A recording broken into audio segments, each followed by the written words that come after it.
ГСП онлайн. Городские новости сейчас. Жители Яриги привлекли за причинение тяжкого вреда здоровью своей сожительницы. Факт был установлен после обращения женщины в больницу. Выяснилось, что у нее перелом руки, причем скрученный. Как правило, подобная травма становится итогом загиба руки за спину. Оказалось, силовые приемы на местной жительнице 82-го года рождения отрабатывал муж-ревнивец, по совместительству сотрудник службы исполнения наказаний. Мужчина полностью признал вину в совершении данного преступления.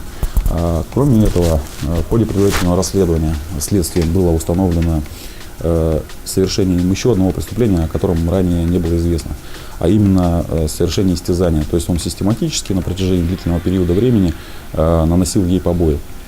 Следствие также установило, что мужчина на протяжении года причинял своей сожительнице душевную и физическую боль. Последняя, к слову, практиковалась с завидной регулярностью, не менее 7 раз. Однажды избил девушку за то, что та хотела уйти с рыбалки. Тогда сожительница получила от своего несдержанного гражданского супруга 10 ударов в различные части тела, в том числе и по голове. Бил мужчина и руками, и ногами. Как только правда о счастливой семейной жизни вскрылась, домашнего боксера тут же уволили с работы. Теперь ему грозит оказаться по ту сторону системы УФСИН. Санкция статьи предусматривает до 7 лет лишения свободы.